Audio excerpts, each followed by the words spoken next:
warahmatullahi wabarakatuh. Nama saya Badrian Nurul Hidayati, NIM E2019-3109 dari kelompok 7. Nah, pada video kali ini kami akan menjelaskan mengenai pemeriksaan biaya dibayar di muka dan pajak dibayar di muka. Di sini saya sebagai pemateri pertama akan menjelaskan apa itu definisi biaya dibayar di muka dan pajak dibayar di muka. Kemudian juga akan menjelaskan sifat dan contoh biaya dibayar di muka dan pajak dibayar di muka. Baiklah, memasuki pembahasan yang pertama, yaitu akan dibahas mengenai definisi biaya dibayar di muka dan pajak dibayar di muka. Jadi, biaya dibayar di muka atau yang disebut prepaid expense merupakan aset perusahaan yang dikelompokkan sebagai current asset atau yang disebut aktiva lancar. Nah, aktiva atau aset lancar pada umumnya akan mengalami pengurangan setelah biaya dikeluarkan.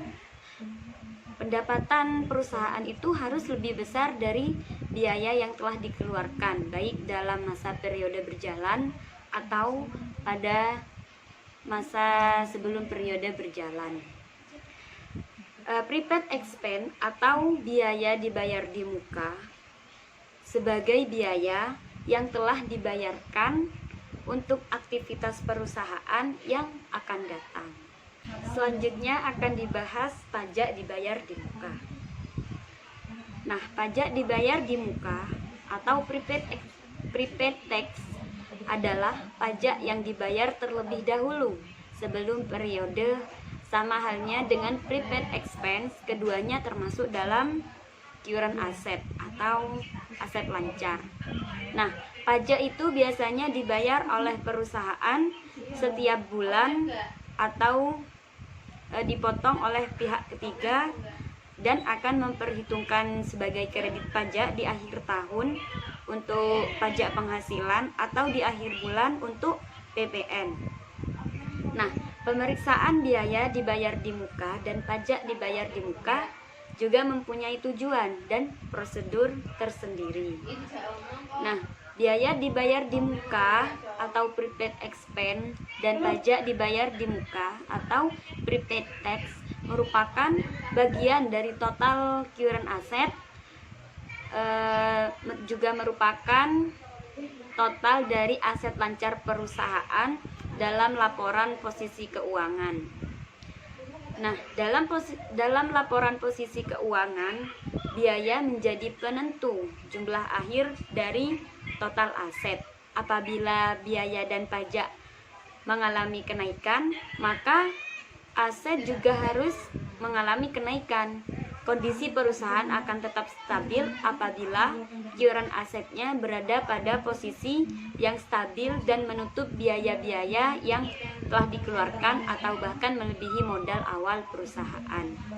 Nah, semakin besar tingkat biaya yang dikeluarkan, maka semakin besar pula jumlah aktiva lancar yang dimiliki oleh perusahaan. Baik, memasuki pembahasan yang kedua, yaitu saya akan menjelaskan mengenai sifat dan contoh biaya dibayar di muka dan pajak dibayar di muka. Nah, yang pertama, sifat biaya dibayar di muka dan pajak dibayar di muka. Keduanya mempunyai manfaat kurang atau sama dengan 1 tahun, sehingga dikelompokkan sebagai harta lancar atau current asset atau aktiva lancar. Kemudian yang kedua, sifat biaya dibayar di muka dan pajak dibayar di muka menurut SAP, yaitu biaya dibayar di muka dimaksudkan sebagai biaya yang telah terjadi yang akan digunakan untuk aktivitas perusahaan yang akan datang. Kemudian bagian dari biaya dibayar di muka akan memberikan manfaat untuk beberapa periode kegiatan diklarifikasikan sebagai aktiva lancar.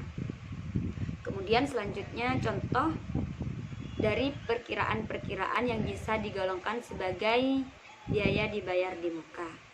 Yang pertama ada premi asuransi atau prepaid insurance. Kemudian yang kedua ada sewa dibayar di muka untuk masa 1 tahun yang akan datang atau yang disebut prepaid rent. Kemudian yang ketiga yaitu biaya lain-lain dibayar di muka atau prepaid others. Misalnya biaya iklan di radio, di televisi yang berdasarkan kontrak, barang-barang untuk promosi dan lain sebagainya. Kemudian contoh dari pajak dibayar di muka. Yang pertama ada PPh 22 dari import barang, kemudian PPh 23 dari bunga, dividen, royalti, management fee. Kemudian yang terakhir, kemudian yang ketiga ada PPh 25 atau setoran masa pajak penghasilan. Kemudian yang terakhir ada PPN masukan, pajak pertambahan nilai yang dipungut oleh pengguna kena pajak pada waktu perusahaan membeli barang atau jasa yang kena pajak. Cukup sekian penjelasan dari saya sebagai pemateri pertama. Selanjutnya pembahasan yang ketiga akan disampaikan oleh pemateri kedua. Assalamualaikum warahmatullahi wabarakatuh. Nama saya Muhammad Rifki Hairullah, NIM E20193135. Di sini saya akan menerangkan tentang tujuan pemeriksaan biaya dibayar di muka dan pajak dibayar di muka.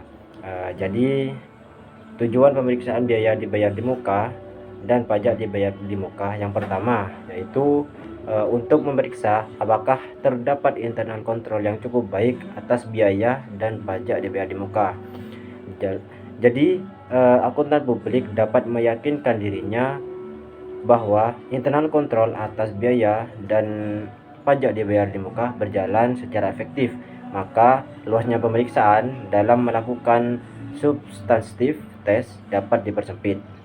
Kemudian yang kedua, untuk memeriksa apakah biaya yang mempunyai kegunaan untuk tahun berikutnya sudah dicatat sebagai biaya dibayar di muka.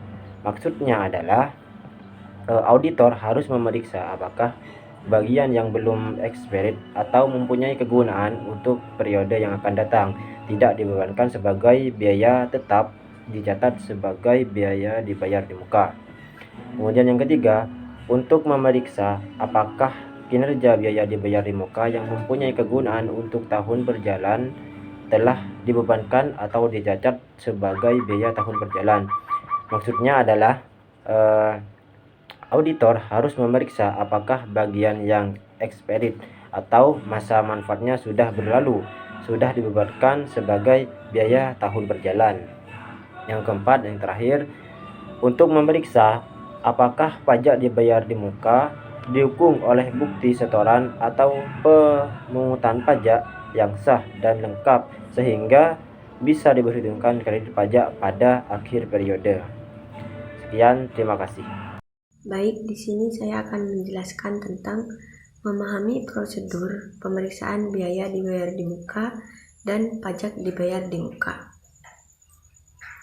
Dalam praktiknya, prosedur pemeriksaan yang dibahas di sini harus disesuaikan dengan kondisi perusahaan yang diaudit. Yang pertama, prosedur pemeriksaan untuk compliance test. Yang pertama, pelajari dan evaluasi internal control atas pajak yang dibayar di muka. Meliputi dalam hal ini internal control questionnaires yang dipergunakan tercakup dalam internal control questionnaires atas pengeluaran kas dan bank. Yang kedua, lakukan tes transaksi atau compliance test atas biaya dan pajak dibayar di muka yang digunakan sebagai sampel dan biasanya dibuktikan dengan pengeluaran kas dan bank dan sampel cukup dipilih secara random.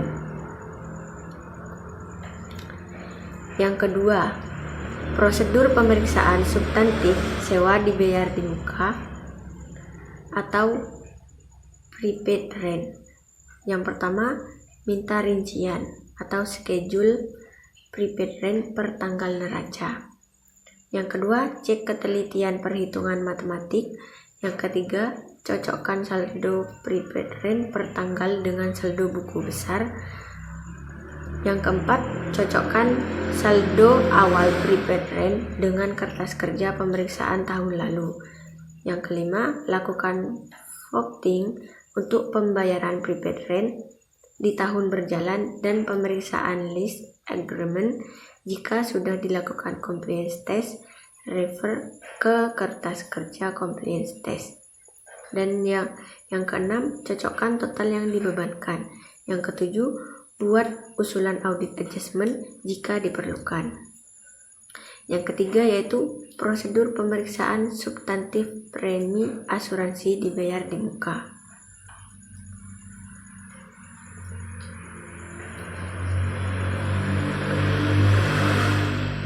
Pada banyak audit, auditor dapat mengumpulkan bukti yang memadai dan kompeten atas asuransi dibayar muka dengan melakukan prosedur analitis substantif.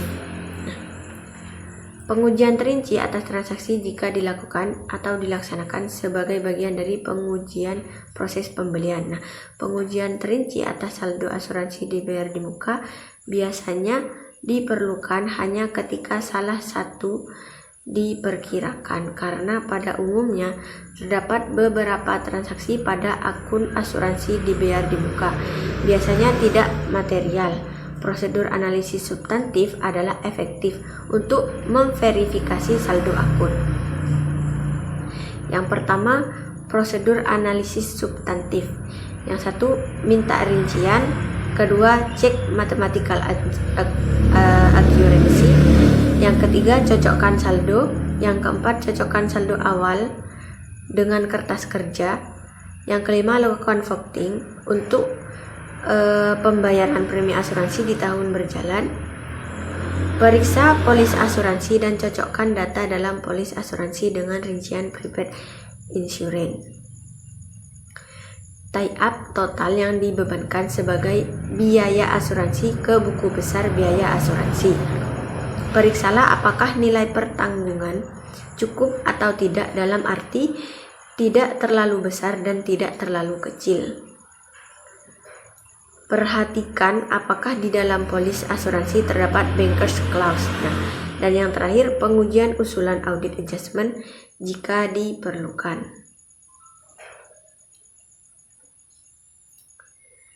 Yang kedua, penguji terinci atas akun asuransi dibayar di muka.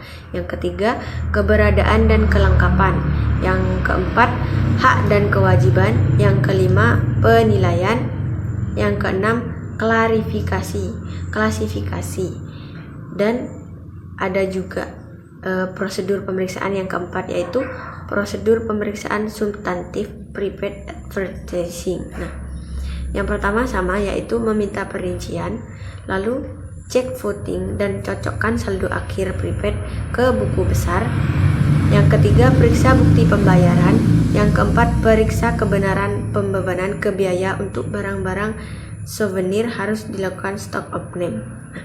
Yang terakhir ada prosedur pemeriksaan substantif prepaid tax. Yang pertama juga sama, meminta rincian prepaid. Yang kedua, cek voting dan cocokkan saldonya dengan buku besar. Yang ketiga, untuk pajak penghasilan, bandingkan angka prepaid tax PPh badan. Yang terakhir, untuk pajak pertambahan nilai atau PPN, bandingkan angka prepaid tax di rincian dengan SPT masa atau SPM. Assalamualaikum warahmatullahi wabarakatuh. Saya Siti Nurjana, NIM E 2019-3150. Prodi Akuntansi Syariah 3, Fakultas Ekonomi dan Bisnis Islam. Di sini saya sebagai materi keempat akan menyampaikan tentang memahami penentuan resiko pemeriksaan dan pajak dibayar di muka.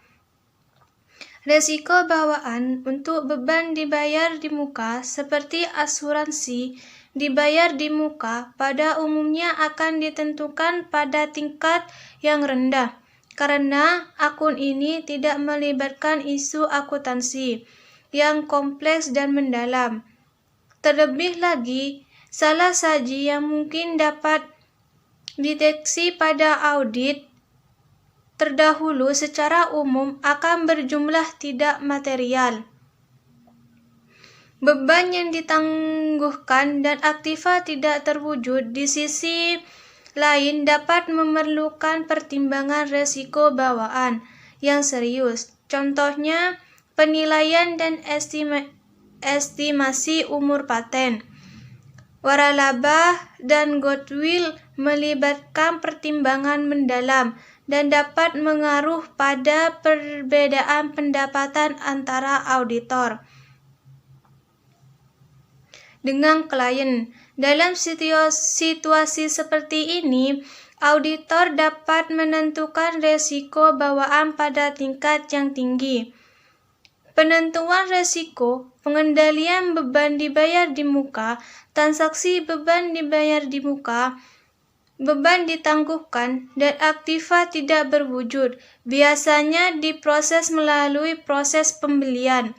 Pembahasan yang tersisa berfokus pada akun asuransi dibayar di muka, karena akun tersebut akan ditemui pada header semua perikatan.